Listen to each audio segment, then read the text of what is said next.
let me ask your lazy asses this is just this one question. Alright, just sit down. If you guys ever just be chilling, you and the boys, and you decide to start a server, but then you completely ditch it for some half-assed reasons, like a dude who chose child support over commitment, well then, let me break it down for you because micro servers are probably one of the most entertaining and enjoyable ways to play the game that I know of. They can provide for you and a lot of other people a great way to connect to both friends and maybe new people. They also create some absolute bullshit moments. This nether highway is going to be really useful. Yeah, but I'm not done yet though. Wait, you're not done building it? Ah! But then, why is it that all of these servers feel like absolute dog shit just after 2 mining trips, 1 Red Bull fueled all-nighter, and an unhealthy amount of copium? Well, there's many ways to answer that question, but the more easier answer that I can give is grind culture.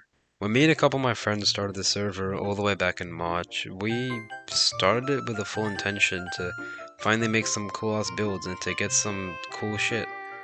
And to finally go out and actually explore the amazing biomes around us that we never usually go anywhere near because everyone on the server usually like to live in Minecraft like they do in real life.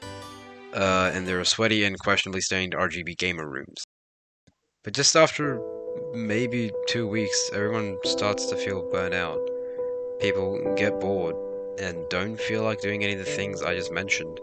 Maybe 1 or 2 people will put some actual effort and time into their bases, but then they scream louder than my goldfish whenever you dare invoke the word building near them. This is a situation I'm certain anyone with Minecraft and friends, whatever those are, have experienced before, and no one there seems to understand why everyone feels this weird lethargy when it comes to then playing the server again. Well, the key word we need to look on when I retold that story was burnt out. People nowadays feel burnt out after playing on a server. Why? Grind culture. Minecraft seems to have taken this sad turn in how the game was and how it is played nowadays. When back in the day playing Minecraft meant building roller coasters with your friends, making mining trips that eventually ended in calamity, finding green Steve at 3 a.m. What? Or whatever the balls this shit is. But Minecraft nowadays usually ends up being played completely differently, all thanks to grind culture. People now usually end up rushing to go and get diamonds, and then netherite, and then villagers. Then they breed those villagers repeatedly, and just repeatedly break and place down the same stupid lectern in front of it, trying to get just a goddamn mending book that doesn't cost a liver and a will to breathe. Seriously, what is this? This is some Australian housing market bullshit. And then after whatever stacked items everyone else rushed to get, be it totems or emeralds or making ridiculous farms that they'll never need more than once, seriously, you don't need a kelp farm. Go touch some actual kelp. All of these things that I just mentioned are direct cause to everyone eventually on a server being burnt out, soon following boredom. Why is that? Because none of that shit is fun, bro. You really think I enjoy staring at like rocks until my eyes go numb, seeing only a grey blur in front of me for the next voting season, only blinking when I finally see a bluer version of the same rock? No, man, that shit's boring as hell. And it's for almost anyone else who has a personality that isn't parallel to standing in a line. Yet, we still do all of that. It gets to the point where it almost feels like whenever you play the game, you're just given this list of chores that you have to complete at like Mach 10 because everyone else is doing it. And then, bam, now you have nothing to do, no one else is playing, and you hate every bit of yourself. Slowly. Trust the last one always happens. And all of this is an attempt just to try and enjoy the game as much as you used to when you were like a little kid and a little shit running around high on Kit Kats and commenting your age on YouTube videos.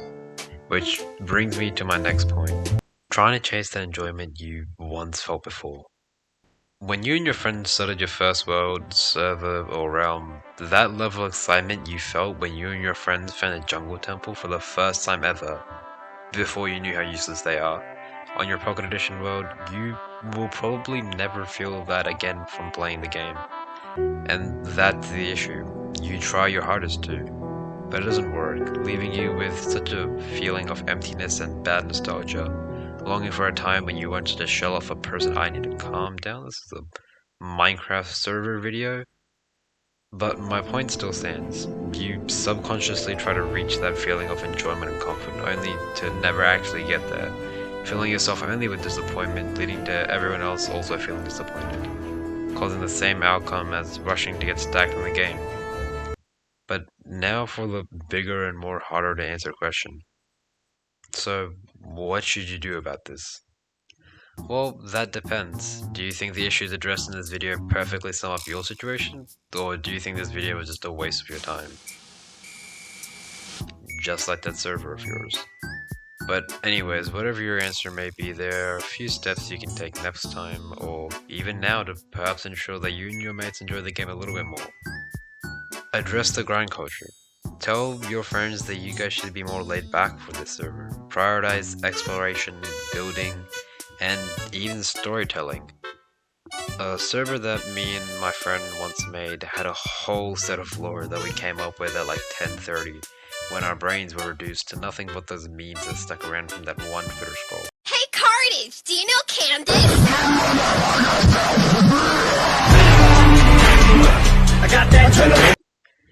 Doing that inspired us to make builds and create even more story, making the server even more enjoyable and even historical, as some places had actual value behind them. This will expand the server's lifespan far more than it should have, like a chain smoker whose last meal was just a bottle of moonshine. Don't chase after that rush. This refers to the second point about chasing nostalgia. Don't make a new server or a new realm trying to find that feeling you did the first time. You will probably never get that if you keep trying to deliberately find it. Just stop trying and just try to enjoy the game with your friends without having any expectations and hopes in mind. Change it up a bit. Another server that me and my friends made that had a whole lot of potential was a faction server where griefing, murder, stealing, all of that happy-go-jolly shit was allowed. The goal of the server was to create the strongest and most powerful faction in the whole server. This is a really fun concept that's been done by popular servers and channels all the time, and you can see why. It fosters that grind culture that everyone goes after, but then rewards it with an actual challenge. That is to overcome a possibly much stronger and bigger and better faction. Although my faction was made of like me and like 2 of the 4 best players on the server, so naturally we shredded everyone and people got bored of losing. Bitches. Well, the point still stands. Try making the server more unique. Maybe make it modded, make it a factions, or try some unique plugin, like Lifesteal or something similar to the Third Life series that Green and his friends played. But speaking of Green, I think something else people need to remember is that you cannot compare your little baby bitch boy server to the big daddy Hermitcraft servers or other ones made by famous content creators. Those servers are made for the sole purpose of creating content. Those SMPs are their jobs. Your server, not your job. Recently, the Dream SMP has been announced dead by most of its members. Thank God we are finally free from all the psychos on Twitter. More importantly, I think this is a great example of everything has an expiration, no matter how big it is. Granted, the SMP itself was basically on its deathbed for months, but it was still being used to pump vet content, no matter how bad that was. But point being, everything ends eventually, and I think that's the most important takeaway from this video.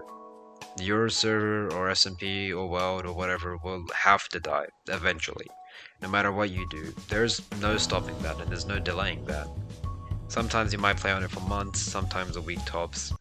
The only thing you can do at the end of the day is to just accept the server's end, take a long break and a long shower, you smell like shit, and just come back later refreshed and ready to play and have some chill moments between your friends. That never happens. There is no such thing as chill with me and my friends.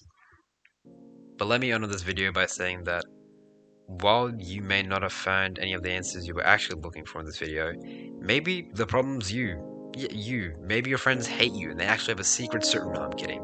I'm kidding. Unless I'm not. Goodbye.